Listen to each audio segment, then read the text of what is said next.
नमस्कार। कभी कभी ऐसा होता है ना कि पावर पॉइंट खोलते हैं और सामने बस एक खाली सफेद स्लाइड होती है और समझ नहीं आता कि शुरू कहाँ से करें। खैर, आज हम इसी उलझन को सुलझाएंगे।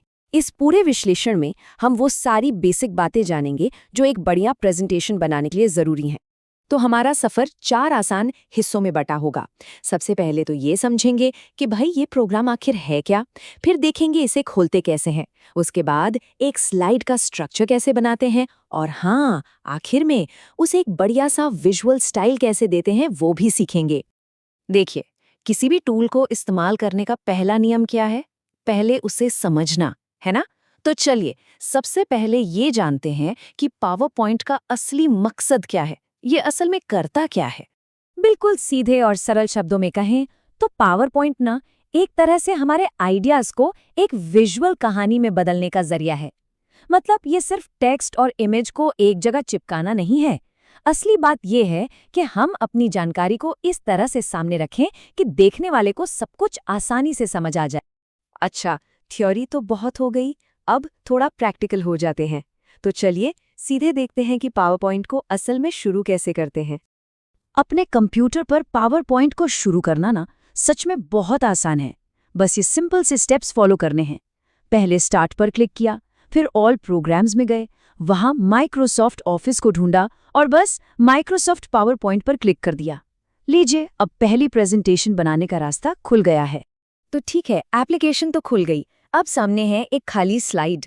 सवाल अब ये उठता है कि भाई इस पर अपनी जानकारी को रखें कैसे, कैसे ऑर्गेनाइज करें। यहीं पर स्लाइड का स्ट्रक्चर या कहें तो लेआउट हमारे काम आता है। एक सुझाव तो ये है कि कुछ भी टाइप करने से पहले एक लेआउट चुन लें। इसे अपनी स्लाइड का एक नक्शा, एक ब्लूप्रिंट समझ सकते हैं।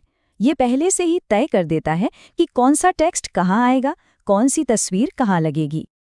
और जानते हैं लेआउट का सबसे बड़ा फायदा क्या है? ये हमारा ढेर सारा समय बचाता है। देखिए, ये 3 चीजें पहले से तैयार रखता है।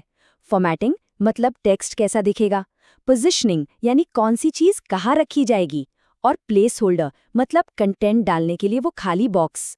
चलिए, जानकारी तो अब हमने ऑर्गेनाइज कर ली, पर इसे थोड़ा दिलचस्प कैसे बनाया जाए, देखने में अच्छा कैसे लगे।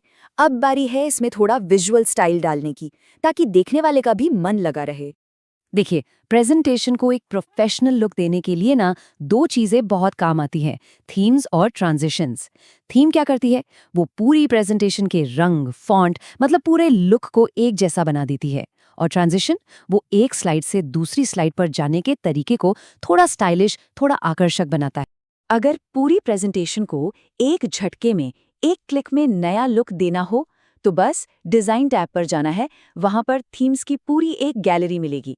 कोई भी एक चुनिए और बस जादू देखिए, सारी स्लाइड्स एक साथ कितनी प्रोफेशनल लगने लगती हैं। अब बारी है स्लाइड्स के बीच में एक बढ़िया सा इफेक्ट डालने की। इसके लिए ट्रांजिशन टैब पर जाना है। वहां से ये चुना जा सकता है कि अगली स्लाइड स्क्रीन पर कैसे आएगी। क्या वो धीरे से फेड होकर आएगी या साइड से वाइप होकर? कई सारे ऑप्शन होते हैं। तो हमने क्या देखा? यही कि कैसे कुछ बहुत ही सिंपल स्टेप्स को फॉलो करके प्रोग्राम खोलने से लेकर लेआउट सेट करने और फिर एक थीम डालने तक एक बिल्कुल साधारण से आइडिया को भी एक असरदार प्रेजेंटेशन में बदला जा सकता है।